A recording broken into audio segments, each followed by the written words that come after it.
All right, welcome back, guys. Hey, it's a Thursday night, 8 p.m. And what can I say? Tonight we have a special guest. His name is Edwin Frondanzo. And we had him on the show in YouTube, and he is in the Spotify podcast. If you haven't heard that episode where I interview him and I ask him questions and I pick his brain, and I did learn a lot personally, you should check that out. Go over to Spotify and search Edwin Frondazo, and you will be able to find his episode with me on the Leadership Stack podcast. If you want to check out the show notes, links to his LinkedIn, the Facebook website, he's the CEO and co-founder of Slingshot VoIP, and he's all the way from the other side of the world. It's actually morning in his side of the world right now, and I really appreciate him being here today. Without further ado, Edwin, welcome to the show. Sean, good to see you. Good morning, good evening, good afternoon. It's good evening here, and it's good morning to you there. And I'm sure you smell like coffee right now. And you ready? Yes, yeah. I had my coffee. Daughter's having her breakfast. So things are doing good. Perfect, perfect. Okay. We have a couple of questions now. The first one, so I could see. Hey, Peter, are you here? Need your help with the questions being flashed here. If you are tuned in, otherwise, we'll go ahead and answer some right now. Oh, there you go. All right. So the first question is, what are the advantages of management softwares, and which ones would you recommend? All right, this is a pretty techie question that to kick off the night. Um, yeah, I have a lot of management software that I'm using for project management, and we tried a couple, especially during the pandemic. But I want to hear from you, Edwin. What do you guys use over there? Yeah, I mean, on the sales side, just real quickly, we use Salesforce primarily just because of how integrated it is, the reporting features, the ability to do your forecasting, understand the lead qualities. It's not an easy feat. I don't understand fully how to do that, but that's what we use on the sales side. But when it comes to operations, something that we moved to build more of a custom one is we are utilizing Airtables to build our custom onboarding customer success project management. Before that, we were using it was a number of tools that we were using, just basic Trello even. But what we found Love is, Trello. yeah, but what we found, Sean, once you start onboarding multiple clients a day, Trello gets really confusing because there's no database attached to it, right? I mean, you could start building the rules, you could start doing that. And then we started going along the journey of looking for project management specific software, right? Like looking at Hello and no Monday and all that type of stuff, which ended up being thanks. Oh, there she Go is. go get your um she knows I'm recording, so she had to come. Yeah, Yeah. yeah. Kids She's do a that. My son does that all the time. yeah. Sean, my daughter's like, how come Sean has lots of toys? Yeah, my sons have dibs on them. When I pass Yeah. away, they're Hey. gonna get it. That's what they Amazing. said. Yeah, so my point is that we started looking at all the different project management, all the agile software, but everything ends up being customizable in the sense that you want to map it to your process first.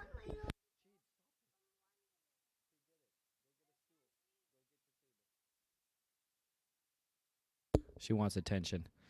Yeah. All right. You 100%. want me to? You want Yeah, me to no take? Yeah. worries. She knows what to do. She just wants to be on camera. Yeah. Um, Awesome. she yeah, so when I talk to a lot of new entrepreneurs, they start looking for solutions to help them, right? But I ask them, and you probably know this too, Sean, is like, what are your processes? Build out your processes first, and then map out the software that you need. Because it'll be difficult. It's easy. There's a million softwares out there, and they all look great. They all know their marketing message, and you get shiny object syndrome. So you got to look internally first, just like personal development. You got to look internally in the business and understand what helps you, and what's your end goal for each process. And then you can map out and find the solution. All of them will work. It's just whatever you want and fits into your business operations. Yeah, I couldn't agree more. I mean, with SEO Hacker, some of the tools that you mentioned earlier, except for Salesforce, we've gone through them. I mean, when you're a startup, growing your business, Trello, Airtable, those are fantastic tools. You can use them for free.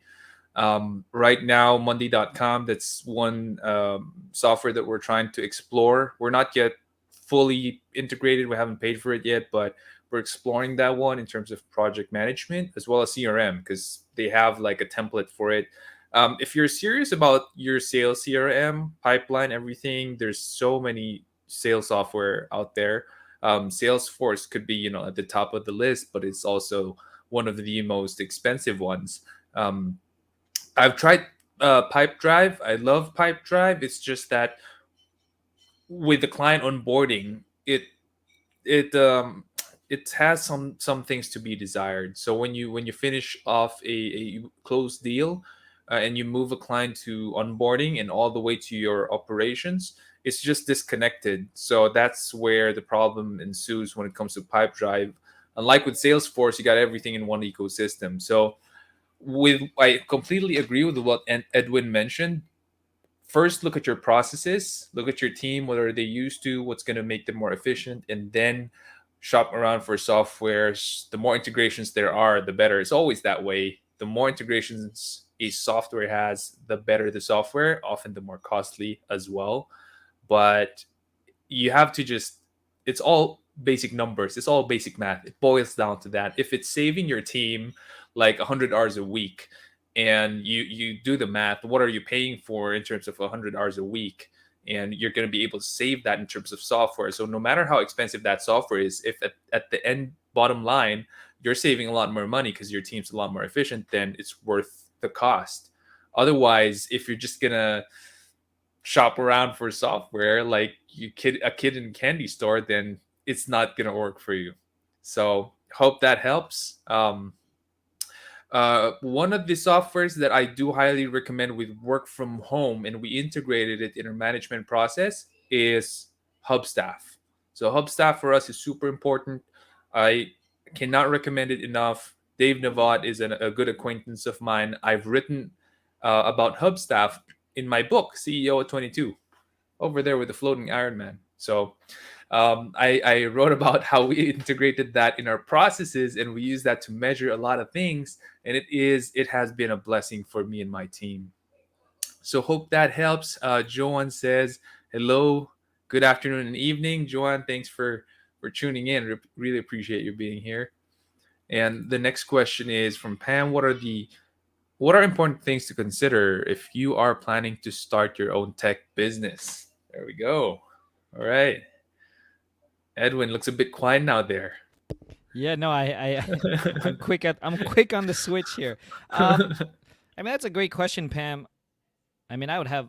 I mean, that's a whole can of worms. I would be asking you, Pam, like, what's the tech Yeah. business? What are you a tech founder? Are you looking to partner with a tech founder? I guess depending on those answers, you know, understanding where you're fitting this technology in. Do you know what the pain points are? How did you find those pain points? Where were you connecting with? At the end of the day, whether it's tech business, a service business, you got to know that there's a need for it and you're filling a gap, right? Because all of us have a billion ideas, and whether it's technology or service or whatnot, we got to make sure that it works well. The challenge, if you're not tech, is finding a partner or someone to help you develop your MVP. Having said that, there are tools now, which I'm really excited about. I would just finish talking to this to a friend of mine who's not a tech founder yesterday. Is if you want to build out an MVP, you don't need to know code anymore. There are platforms like bubble.io. If you are a product developer, a product owner, a solutions specialist, look at bubble.io. You could build out an MVP without writing code. And then you could prove out your MVP a lot quicker and almost at $0 than traditionally, where you'd have to build out the software, find a founder. It takes 3 years, 4 years later. and then you try to find it out. But I would recommend building out your MVP real quickly. The one simple feature that you want, you could use a platform like bubble.io and really get the confidence that what you're going to build or sell has a need or a niche in the marketplace. Really good stuff. I can't like Edwin. It has to boil down to what kind of tech business you are planning to start. It's hard to answer this question with just an open-ended, vague um, uh, assumption that is any tech business, because there's just so much tech businesses that you could start today, so many problems you could solve. Before I move on to answering that, we have Jan Trebaul, and he asks, "What's Hubstaff?" It is a time tracking software that let me just share that very quickly here. It's a time tracking software that helps you as the business owner, or as the project manager, or the operations manager maybe, to track what your people are doing. It takes 3 screenshots within 10 minutes, so that's like 10 whole minutes, and it's just 3 screenshots. It's not invasive, which I love about it. Unlike other time tracking tools, would take screenshots every, like, I don't know, like 30 seconds, one screenshot, right? So this one is not invasive, but it tracks the URL, like how much time you're spending per URL. So it could be Facebook, Instagram, or it should be like work stuff, right? So you could track what people are doing exactly. Keeps the team more accountable. Everyone in the team uses it. It's great, and we've been using it since, I don't know, like 7 years ago, I think. So it's a big part of our operations. You might want to check it out. And the support is also very, very good. And he says, I'm personally big on ClickUp. They're running a lot of YouTube ads right now. I see them. They're a project management software, and they're also free. That's one of the big marketing pushes that they're doing. I have personally haven't tried ClickUp, but yeah, it's pretty new. Better than Time Doctor. Yeah, in my opinion, it's better than Time Doctor. So go check it out. Going back to tech startup, it's going to have to be number one. Can you be the best in something in that tech startup that you're gonna try to get into? So for example, if you're going to go ahead and start a sales software, like something like Salesforce or Pipedrive, there are a lot of features that all of these sales softwares are trying to hit, like what I mentioned about Pipedrive earlier.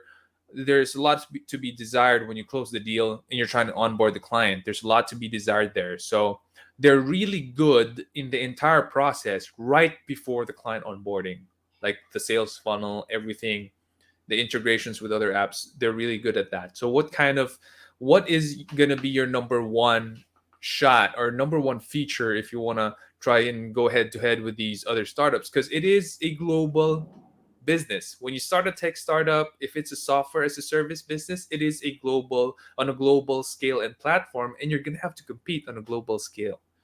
And the competing globally is very, very tough. A lot of players don't play fair.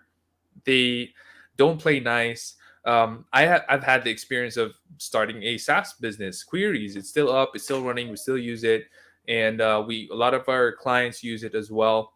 And my experience in running that, there's just so many dirty players that you're gonna have to go up against. And I'm sure, Edwin, you've experienced your fair share of that with Slingshot VoIP.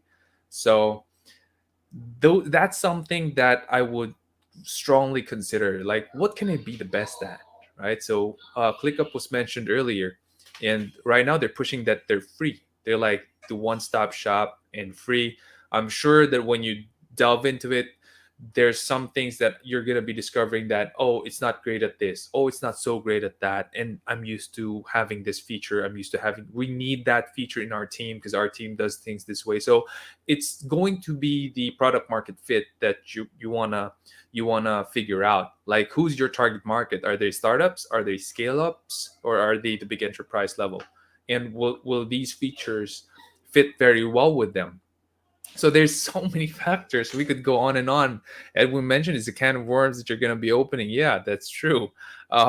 So qualifying the question further would help a lot. If you're still on Discord, you might want to qualify it further so we can help you out better. But Otherwise, for me, it's gonna be like, what's that one thing you can be the best at when you're starting your tech startup?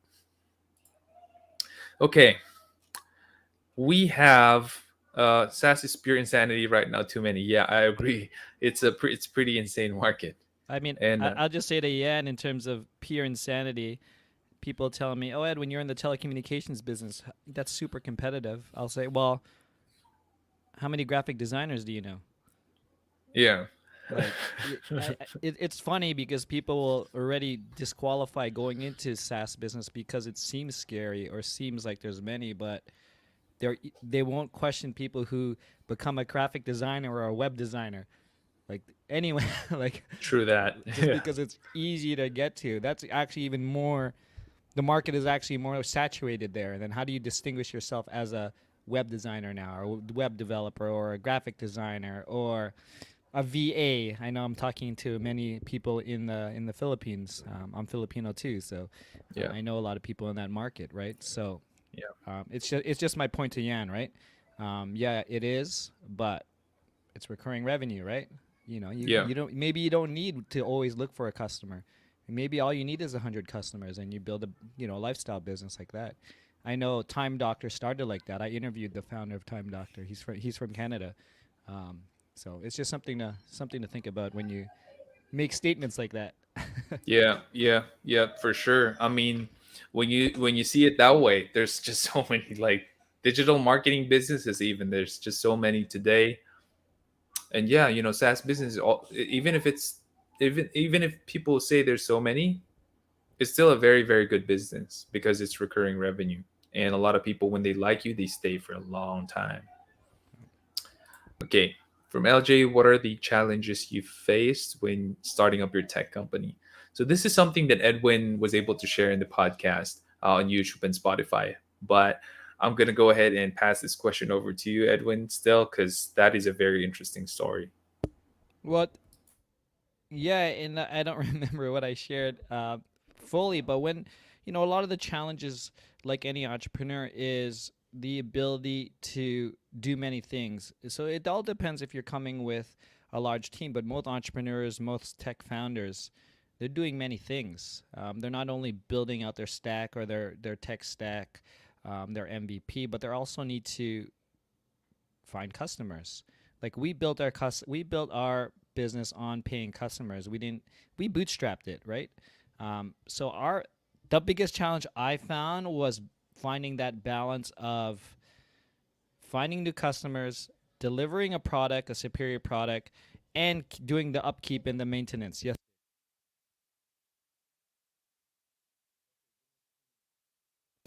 and do it fast.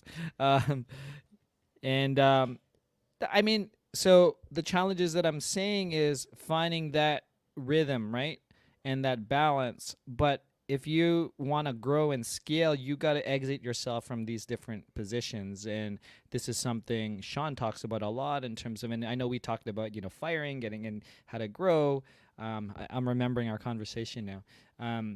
But ultimately, it's finding that rhythm and then carving out the time to build out the system, so when you hire someone, they're not just there waiting for you to tell them what to do, that there's a system and a process for them to follow. Otherwise they're just sitting there twiddling their thumbs. So I would say the biggest challenge, now that I said that out loud, LJ, is doing the work when it happens. When I say doing the work, is write out the processes right away. Like, okay, I close a deal, this is what I have to do next. I got to send an onboarding email. Oh, here's the template, and then I got to do this. I got to log into this system, so they're into there, or what if it's all integrated already. But write down that process right away. I've seen entrepreneurs not have a process after running their business 10 years, and they're wondering why it's difficult to hire people. um, because the people come and go. Edwin, I don't know why I can't keep people. And I says, well, do you have a specific job role, or do you have the process for them? What are they doing when you hire them? You can't just hire them and let them sit there. They get very quickly unmotivated. If you're not empowering these people, then they don't feel worthy or not motivated to work. They're already Yeah, looking. So for that's my sure. biggest challenge is probably on the scale, understanding process and systems. It's easy to, especially today, Sean. There are so many tools out there. Like I said, like Bubble, you could resell a tech stack and just white Yeah, label it, and you could yeah, sell right away. But the problem is scaling the sales, scaling yeah. the customer support, and scaling the Mhm. billing, and doing all those type of stuff. Yeah, What do you that think there, I Sean? Yeah. resonate 100%. I mean, one of the main reasons why, like you said, a lot of entrepreneurs don't invest in those systems and processes is the most common reason that I hear, and they tell me, Sean, you talk about processes and process documents and stuff, but I'm trying to survive here. I'm trying to make ends meet. I'm trying to make sure that I got more revenue than expenses, and that is that is true 100%, but that is also something that you're going to want to do as you scale. Otherwise you're building the company in a linear way, linear and the problem is when you lose someone key while you're building it in a linear way, your line suddenly goes flat or goes down because you lose a key person. But if you have your process documents to back you up, when you hire, it's automatic. You hire, they get onboarded, they learn stuff, they read the process document, and the beauty about it is your process document is alive in the sense that when someone doesn't understand something in the document, they'll go to you and say, "Hey, what's this? What does this mean?"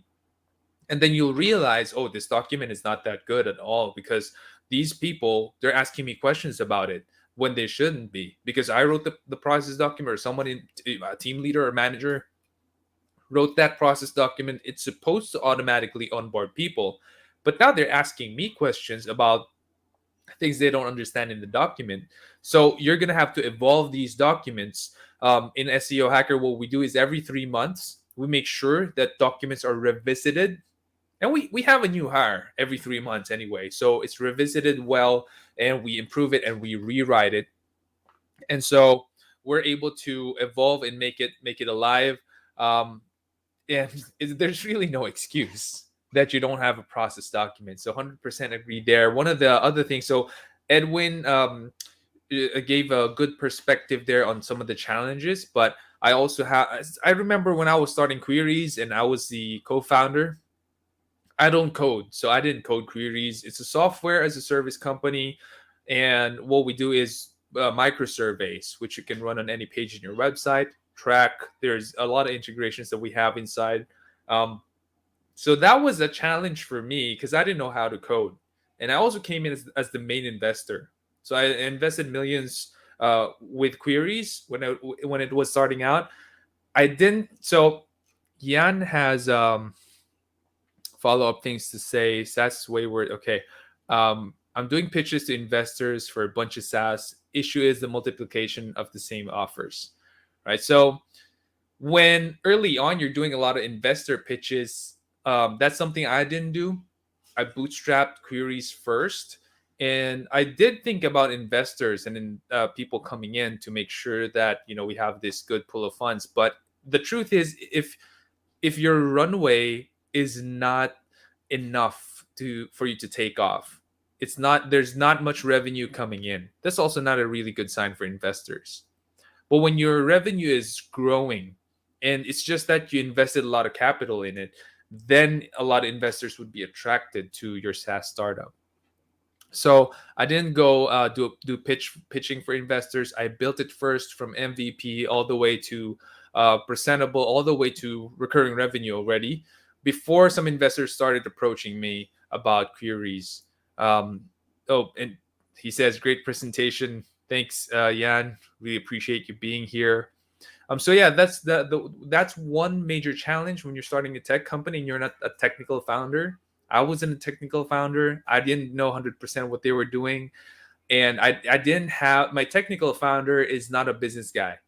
He isn't like he isn't the best guy when it comes to knowing what's next. What's the next feature we should be getting? What's the next feature we should be launching? He has no idea about how to do these things, and I'm supposed to be the one always giving the roadmap to him and his team. So that was a challenge for me. So and doing that alongside SEO Hacker was double the challenge, because SEO Hacker is the the bigger brother of a company, and it's the one providing for queries, and it's the one funding the entire SaaS project for queries. So I had to focus more on SEO Hacker. It just made a lot of sense. But the roadmap for queries, everything, it was a challenge for me, always being the one to give that. And if I didn't, then it doesn't move. So that's a big challenge for me. Yeah, Patrick, Miguel, thanks for being here and always supporting the show. Really appreciate it. All right, so hope that answers the question.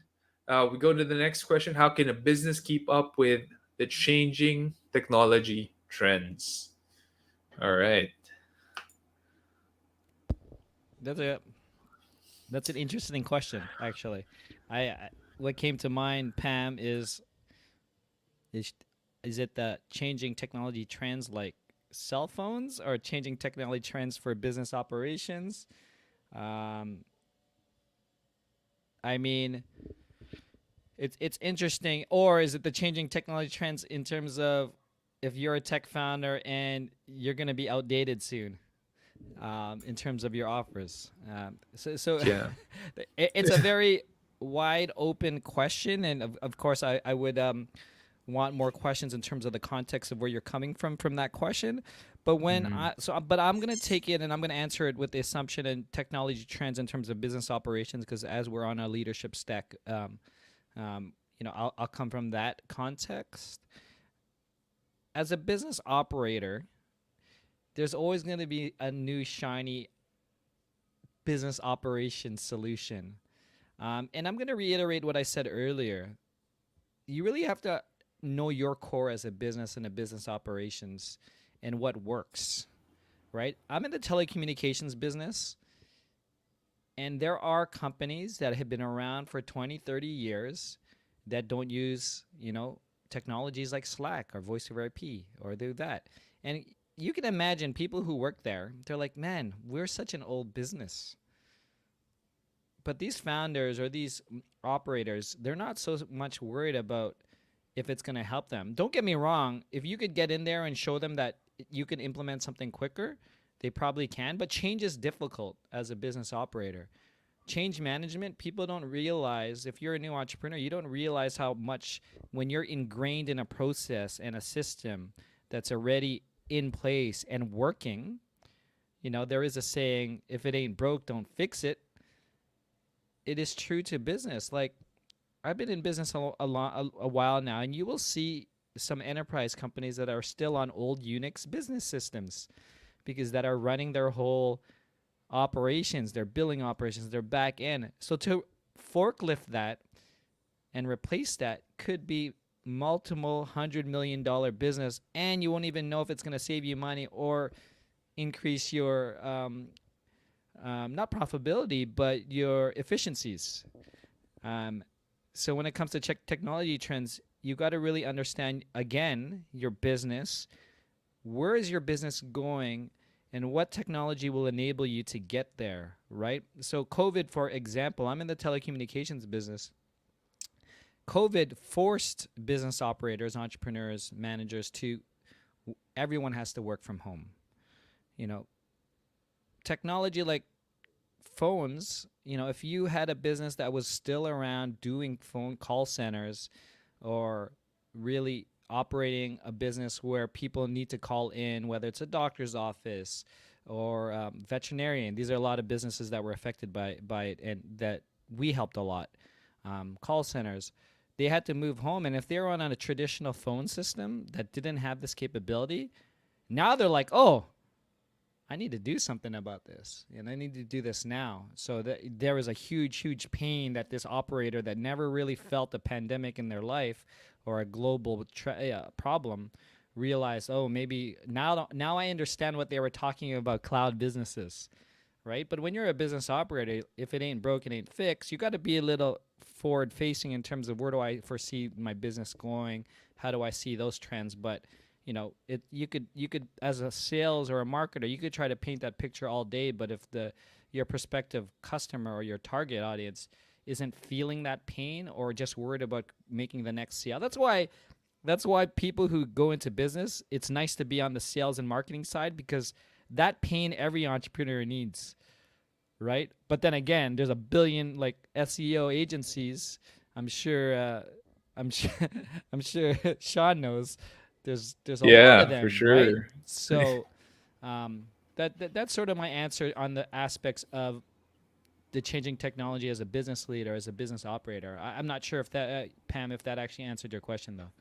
Yeah, that's a very good perspective. So I'm going to take it from a different angle because you already gave a fantastic one. So for me, one of the things that since a lot of people tuning in, you're like, I know you're just trying to start a business, or you're there, you're trying to scale up.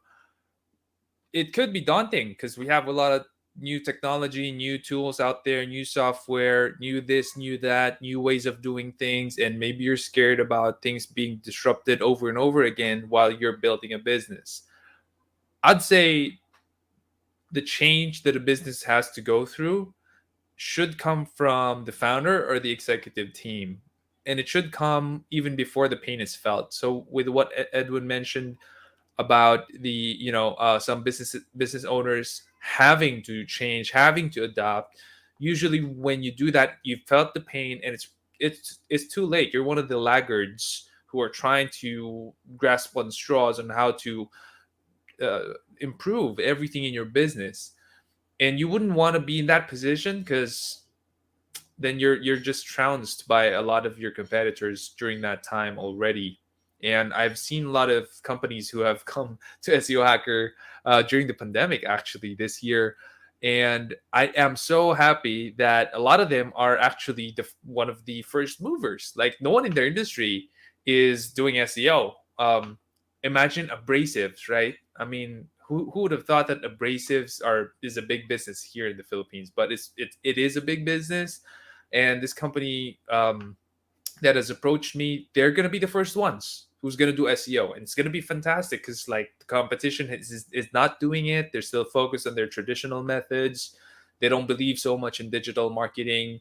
So with this company taking the risk and rolling the dice with us, we could see that they could easily rank first page for a lot of their keywords. And when that happens, and we know Google and millennials, we're looking in Google. We're no longer asking friends for referrals. We're no longer using yellow pages anymore. So we're so excited about the leads and sales that they're going to be getting. So with those changes, it comes from the entrepreneur, from the founder or the executive team. When you are so focused on growth, when you want to keep on improving, that's one of the great things about Toyota, right? The Kanban method or continuous improvement. They always are looking for something to improve.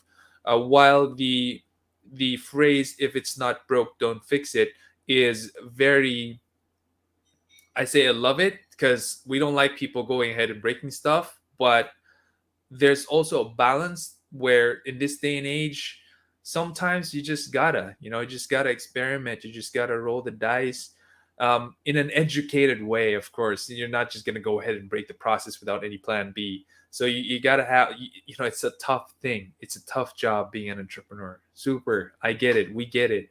And Edwin and I, we've been there, but you have to want to keep on improving things because time, technology, it's not going to wait for you. You just got to try. I've also burned a couple of, well, more than what I would like to burn in terms of money, cash, just trying out new stuff. But if I didn't do that, then I'm not going to learn. I consider that my tuition fee, and I could cascade everything I've learned to people within my team, which is great. And that helps us to improve everything. So, yeah, hope that answers the question. Next question is from Erica. How can leaders in startup tech companies train their team to improve their marketing strategies? There we go. We're talking about marketing now. That's a great question, Erica. I'm also keen to hear what Sean says, but I mean, in the point of view of leadership, um, first off, if you're a good leader, you're gonna allow your team and your marketing team to do what they do best. Sort of get out of their way.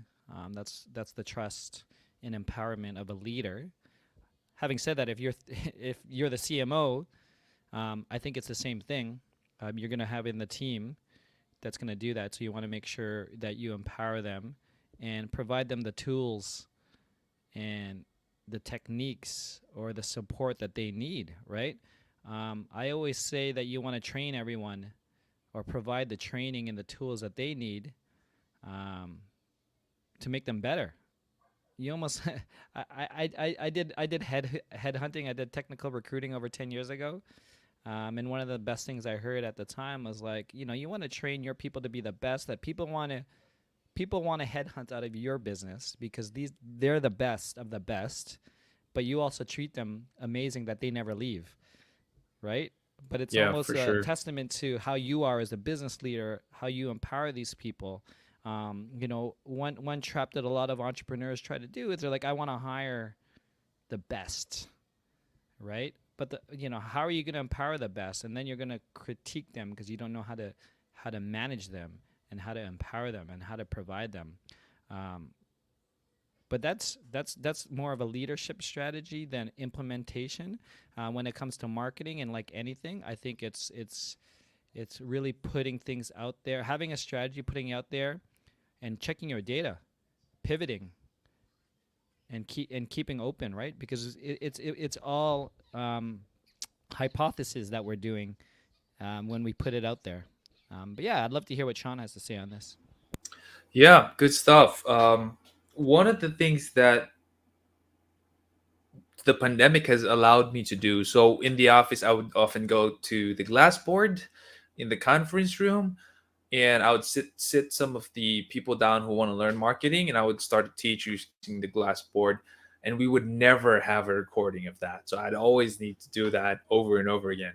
But now during the pandemic, and we're doing it via Zoom, allowed to record everything now in Zoom. And what we do is when I train people about marketing and how I think and how we market in SEO Hacker, see our marketing channels in SEO Hacker is not a lot. We're running a couple of YouTube ads, we're running a couple of Facebook ads, more for brand awareness and reach. No ROI. We're not thinking about ROI. It's just brand awareness and reach because we want to be perceived as the number one SEO company here, and we're ranking number one for the keyword SEO Philippines, which is a huge backup to all of the ads that we're running now on YouTube and Facebook. So it's the marketing is really simple. We practice what we preach. We're selling SEO. We should be number one, right? And then everything stems from that. And how I think about our marketing strategy, I sit down on a Zoom call with my people and I relay it to them. We record that and I ask the people producing this podcast to help me edit the video. And then we upload it on our process document software. So we use Waybook, you can use Google Docs, you can use Trello, whatever you want to use for the process documents that you have. It's just that we prefer using Waybook. You can use Monday, whatever comes our way that we believe would be the best way for new people or new hires to just open and watch the video again. It just so happens that right now, Waybook is the easiest for us. I'm not affiliated with them, so I'm not really promoting that, but that's how we do it. Just so I don't need to keep on doing it over again. And when people in my team ask me, "Hey, how do we do our marketing? Hey, how does Rashan think about all of these ideas that we're launching in the marketing strategy?" Then they can watch that video. So it's yeah, that's how I trained my team. I think when you're the CEO and founder, you're kind of quirky in the sense that you just want to up and do things when people ask you a question. Just that's why we have this AMA, right? I mean, I like questions, I like answering questions. I'm sure Edwin's the same, and we just have to have it recorded because people are going to ask you the same questions, and you're gonna lose some people, you're gonna hire some people. This is how business goes. I've lost and hired more than 100 people now in the 11 years that I'm running SEO Hacker. So yeah, hope that helps. Is I think this is a follow up question. No, it's not a follow up question. From your experiences meeting different leaders, what are the qualities all leaders need to have? Wow, big question. Erica, you're amazing, man. Holy cow. Um, love your questions. Keep it coming. I think I've interviewed almost 200 business leaders on my podcast called the Business Leadership Podcast. Um, Everything from like super exited tech founders. Um, but what I find is that they are visionary in the sense that they know what they want to achieve, um, but they are also humble and empathetic that they don't know everything.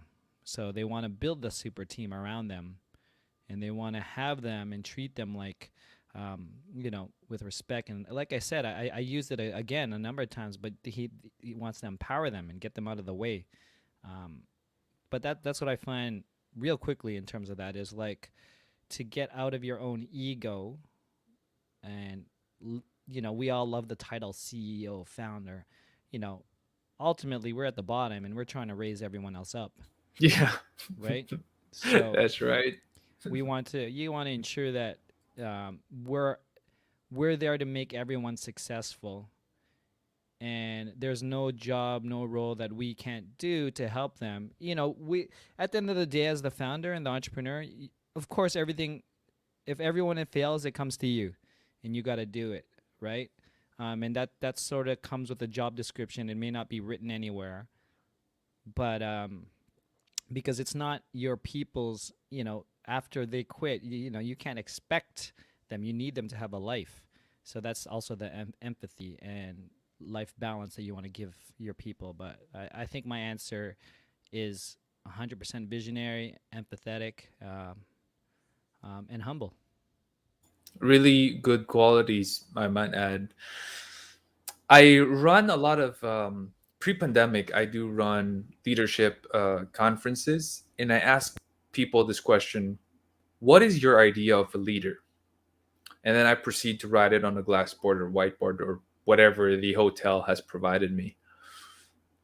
And some of the most common things that people would say, humility, that it's their empathy, initiative, execution, diligence, integrity. The list goes on. It's an amazing list. That's what I could say. It doesn't run out, right? People expect all of those qualities, right? Kind, takes care of people, thinks about their people, generous, honest. There's just so many qualities of a leader that people look for, and these are people who are team members, they're employees, they're team members, team players.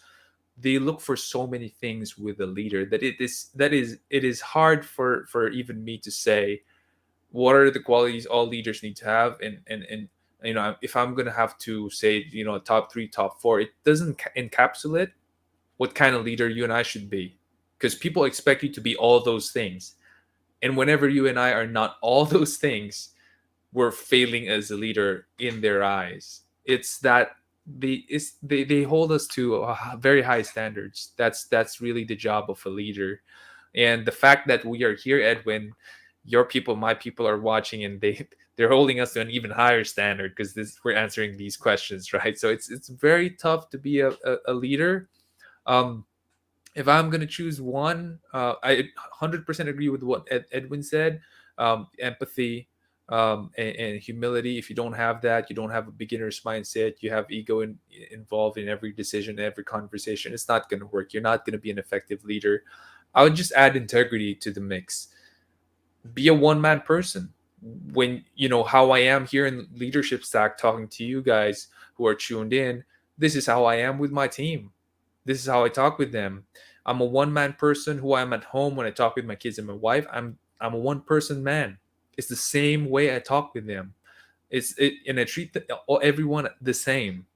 When you have a private life and a public life, and a different persona at work, it's tough for people to see you as a good leader because you're two faced, and it's hard for people to also trust you, and you're also unpredictable. And when you're unpredictable, that means you're inconsistent. And when you're inconsistent, that means you're not accountable. People can't count on you.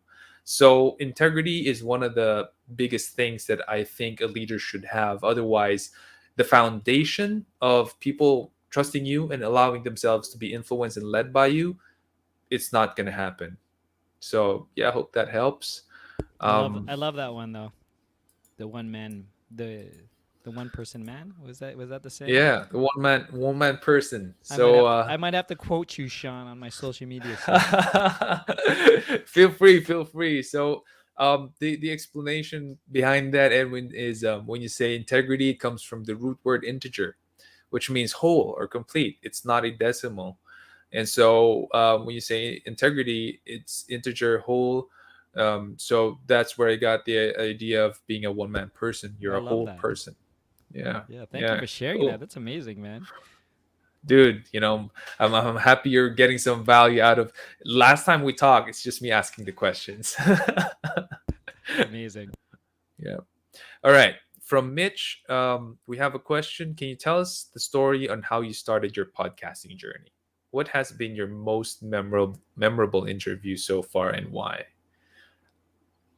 Yeah, I'm gonna ask you, Edwin, to go first because I'm gonna have to look at my Spotify list now.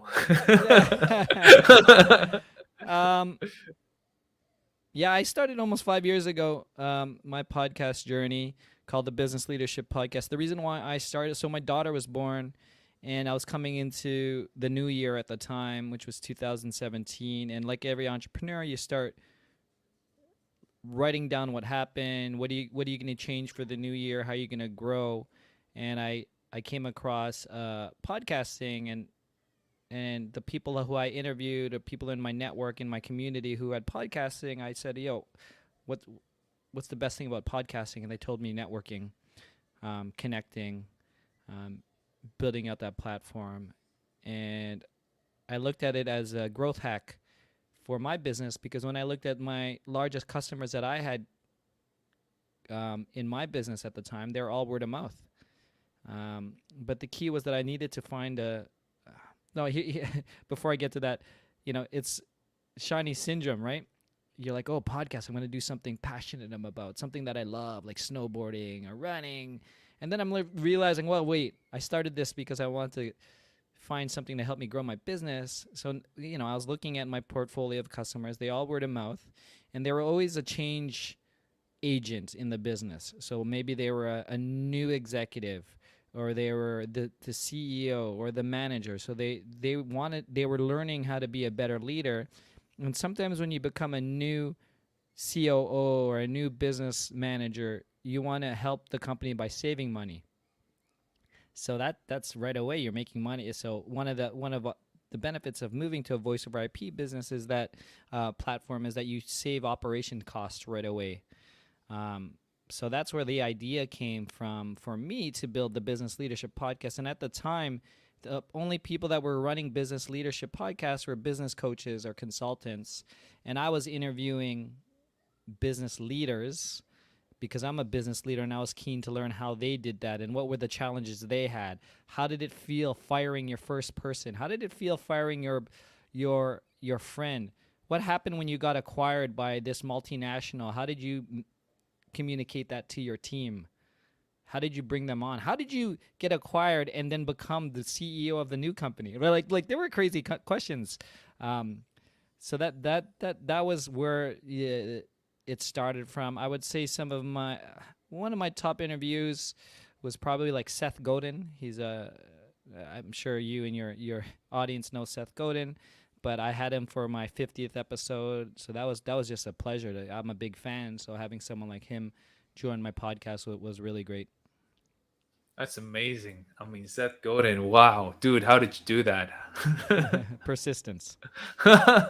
So yeah, I'm a big fan of Seth Godin. Been able to read a lot of his books. Lynchpin was actually one of the books that allowed me to tell myself I have to quit my day job and focus on SEO hacker. So yeah, for me, but I started podcasting 2019 July, and I started it because I wanted to learn how to do a podcast, and I was seeing. So I've been blogging since 2009, and I was seeing the trend that the written blogs are declining. My blog was about my personal journey as a single Christian guy, all the way to when I was courting my first girlfriend, now my wife, and when we got married. and then all of the things in between, like my convictions, thoughts in my head, I would blog about it.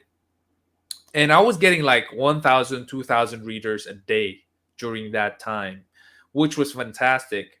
And I was seeing the decline. It declined all the way to like 500 a day. Right now, I'm getting like 300 a day, 400 a day, and that's it. And that's from Google organic search. And I saw it, and I didn't think that it was just about the searches. Not get there's a lot of blogs that came up, so they were also ranking for some of the keywords that I was ranking for, and I was doing SEO full time. I wasn't focusing on this blog because it's just a personal blog. I mean, it's not about business, it's not my business as well. So I didn't focus on that, but I could see that the comments were also declining. Like, people would not comment anymore the way they used to. I used to get a lot of comments in some of my blogs, but now it's almost zero. So I saw that decline, and I was looking for another channel to port that to. And I'm actually very late to the game because podcasting has been out since, I don't know, 2010. I think there were podcasters already snowballing in podcast land, and I wasn't doing anything about it. So when I started 2019, this was pre-pandemic. So I wasn't one of the people who started a podcast because of the pandemic. I started pre-pandemic. I learned that it is very, very hard to build an audience in podcast land. So right now on Spotify, we have like 3,100 followers. Thank you guys so much for that. I really appreciate your following the podcast on Spotify. It is super difficult to build a following on Spotify, to build listeners on Spotify. But I also find that people who listen in, they're quality people. I mean, they're people genuinely wanting to learn. They want to engage. They chat me on Discord, send me a personal message. They chat me on Instagram, on Facebook. I even closed some deals already. Can you believe it? Right from Leadership Stack Podcast, they got my SEO services, and we're about to close another one. It's crazy, but that is how I started. My most memorable interview, I'm always gonna say the latest one. So right now it's Jason Ho. We have it, episode 243 on Spotify. How to identify your key strengths. I really enjoyed this one because I'm also figuring out for myself my some of my weaknesses. One of my weaknesses is when I speak, sometimes I turn people off because I come out as too dominating. I say things that hurt people. I'm too truthful, not a lot of grace in my words, and some people don't accept that. Right, for them it's painful. So I was asking Jason, what's wrong with me? How come people get turned off when I speak? And in that episode, he was able to clarify to me that here are your strengths, and you're actually, you're part of the 2% of the world. You're very uncommon, you're actually very rare kind of personality. It's actually, yeah. So I got a lot of clarity in that episode, which is super exciting for you guys because you will also be able to realize some of your strengths, how to use it properly. And yeah, you could get in touch with him as well. He has his own website. So I really enjoyed that one. As much as I enjoyed all of my past recordings and interviews, as much as I enjoyed listening to Edwin's answers, and a lot, I threw a lot of questions to you, dude. I remember, and I really enjoyed that one. Please also tune into that one. You will be able to learn a lot, especially the questions we're getting right now are all about tech startup. Slingshot VoIP Edwin's business is a through and through tech startup, and how he was able to build it is an amazing journey, and you'll be able to learn it when you tune into that episode. um yeah, how do you plan on your content as a podcaster? Um, Real quickly, my podcast, I planned it around um, amazing conversations when I initially launched. So and it was very intentional when I launched. I was looking to get to the big tech founders here in Toronto, Canada, and the U.S. Um, because it was a very specific business leadership. So business leadership genre is a very big space. But if you look at the people I interviewed, you could see there's some intention behind it. That most of the companies they were in are tech businesses, and if it wasn't a tech business, it was a tech role, um, or very specific. So that was my intention how I created that. I've done many other podcasts now. When I get inspired, I did one on Spotify in December after we spoke, Sean, and it's called 20. And I was experimenting in my creativity on doing mini series, and I wanted to say, how could I do a small podcast that is bingeable? How do I do something that create 5 episodes, and someone who listens to episode one will listen to it all? Yeah. And the feedback I had was like, Edwin, that was great. I listened to it all. I was like, whoa, it's Yeah. amazing. I was inspired by people, like in the NPR spaces, and they do all that type of stuff and how they produce that. And that's sort of me dabbling in my creative side. But it was a very specific topic on 20 because it was COVID. I wanted to share the 5 things I learned in 2020. And most people, I'm sure, Sean, you've seen this, where people at the end of the year, they'll write a blog and they'll write this, or they'll do an Instagram story and they'll do this. So what I did is I'm gonna do a 5 episode mini series of the top 5 things I learned on 2020.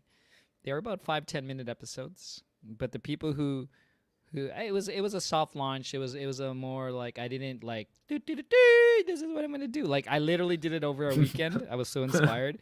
I used Anchor.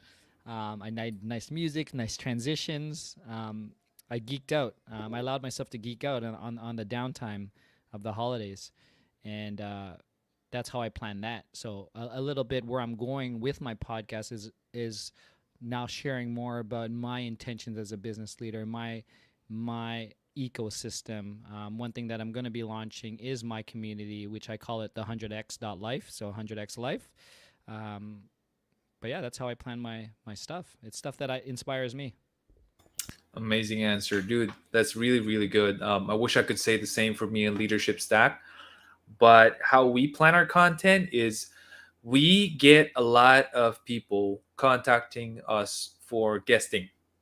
So LinkedIn, email. I don't even know how they get in touch with us. I don't even know how they find out about the podcast, but we got a lot of people wanting to um, guest on the podcast, and we just weed them out. We figure out who the best ones are, and we schedule them, and also we figure out which ones would be able to work on my time, because I'm also a very busy person, especially now when digital marketing is catching up. It's catching up here in we're very late here in the Philippines, so now it's catching up surprisingly, or unsurprisingly, because of the pandemic last year's effect. um, and we're just trying to schedule the best ones for me to be able to interview. Then when the day and time is set, I proceed to research about the person, and then I proceed to write questions, and then brief the person, the guest, on how the show goes.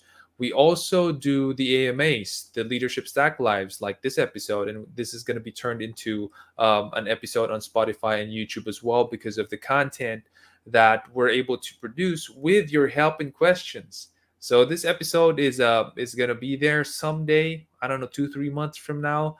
You're gonna see Edwin again on, recorded on YouTube and Spotify. That is how we do it. So there's not as much thought, effort, and preparation as Edwin does for his podcast, and I'm sure his podcast has a lot of beautiful episodes that you'll learn a lot from because of Seth Godin. Who doesn't want to hear Seth Godin, right? I got to hear that, brother. And yeah, with the podcasts that we do, we also want to make sure that it's also bite-sized, like what Edwin did. By the way, that's the best way to do a podcast or a piece of content, whether it's written, it's a video, or it's a podcast. When you're inspired, don't let that inspiration go. When you're inspired, grab that moment and produce. That's the best stuff you're going to be able to produce out there. So 100% agree with you there, brother. Mitch says, "Love the answers. Thank you so much." Hey, thanks for asking those questions, Michelle. So we do have a couple of questions more. We do, like, I don't know, 5, 6 more questions, but unfortunately, guys, that is all the time we have. And Edwin is also a busy guy. I have I, to spend I'm in the time at Discord home. too, though, Sean. I'm in your Discord, so Yeah. I'm there, you guys. I'm happy to connect and answer the other questions. I just have my little one here. It's 9 a.m. in Toronto, and we gotta go. Yeah, Are you got to you go to guys school, you dude. guys are you guys are ahead of us. You're time traveling, so I still have Thursday to live. Yeah, yeah, for sure. Hey, brother, thank you so much for being here. We learned a ton from you, Sean, I and love being really here. good I love stuff. I love being in your space, man. So thank you for the opportunity, and for sure we'll do more collaborations. As my platform grows, my 100x Life platform, I'm gonna definitely have you in to help people change their thoughts on 100xing their business by up leveling their SEO game for sure. Yeah, let me know. Hit me up, and I'll be there. I'll help you out. No worries. 100x.life. That is the Yeah, URL. the 100x dot life. The 100x.life. I'm gonna go ahead Yeah, and check it it's out it's later. it's Why it's don't you on guys do it's that a as well? holder there, but yeah, drop it in your email. It's launching. The official launch is going to be September 22nd, but I'll probably do a soft launch before that. Awesome, awesome. So you're collecting the email list there already. It's there. I'm talking about it now. Perfect. Awesome. Uh, All right, dude. Thank you so much. Take care. Thanks, everyone. All right. All right, guys. It is Leadership Stack Live. We do this 8 p.m. every Thursday night. And right now, I'm just going to show you what we got on Spotify. What I mentioned earlier, Jason Ho. You might want to tune in on that. How to identify your key strengths. If you haven't tuned in recently to the podcast on Spotify, we published 3 episodes this week so far. I think we're going to be publishing another one tomorrow. You might want to check that out. We did publish the episode with my wife. This is another one of my favorite episodes, effectively managing millennial and Gen Z teams. SEO Hacker is 100% millennial and Gen Z team. Everyone in my team is younger than I am, and I'm 32. I'm a millennial, so you can imagine we're very young, we're very dynamic, very talented team. This is how we handle 50 of those millennials and Gen Zs. We also have the last episode with Sensei Gillian, how to build multiple income streams. So for those of you who are trying to figure out how can I not rely just on one business? How can I not just rely on this one day job that I have? That this episode might it's just 14 minutes. This episode might open your eyes and show you different perspectives on how you can increase your your income streams to become a multiple channel. And then we have 11-minute episode again with my wife Apple, how to build a dream team. So before we have our team now in SEO Hacker, I had like 3 or 4 generations of different teams in SEO Hacker. And I thought that my first team was a dream team, turned into a nightmare. My second one, I thought it was a dream team, turned into a nightmare. So how were we able to finally build a dream team that is giving SEO Hacker the success it's experiencing right now? Tune into that episode 240. And if you're wondering, if you're thinking I'm not so visual, I'm not so audible, Sean. I don't like listening via audio. I'm a little bit more visual. We do have our YouTube channel, so if you want to check our stuff via video, you could tune in here. Right now, this is us doing it live. But yeah, every episode we have on Spotify has a video counterpart, and it is on YouTube. Just go to leadme.ph/YouTube or search for Leadership Stack on YouTube. You will be able to find us. So it's like over 200 episodes with the raw live recordings there. So this is going to be a raw live recording there as well. This is all of the videos there are well edited by our producer Lara, and all you got to do is tune in. We have the Grow and Balance Your Life webinar as well. Um, if you are someone who wants to learn this year, know how it is to grow yourself personally, um, maybe you're figuring out, how do I learn a new skill, how do I become better in my craft, how do I become a better person, a father, become a better father, become a better son, become a better colleague. We have this webinar happening this Saturday, actually, the Grow and Balance Your Life webinar. How much is the investment? It is 950, And I do believe that the best investment you can make is an investment in yourself, even better than stocks, even better than real estate.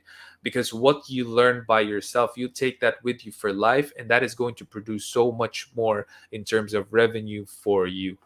So join us this August 14th. This is going to be 7 p.m. to 9 p.m. Everything that you're about to learn is written down here. You can go to leadme.ph/grow balance. The link is down there on the show, on right there below on the footer of the show. So please do visit that, share it with a friend, family. We're also running a digital contest, um, to give away 10 tickets for this one. If you're part of my email list, you probably got that email already, or if you're part of the Discord channel, you would know how to join that contest. With that, guys, thank you so much for tuning in. Again, this is Sean, and I will see you next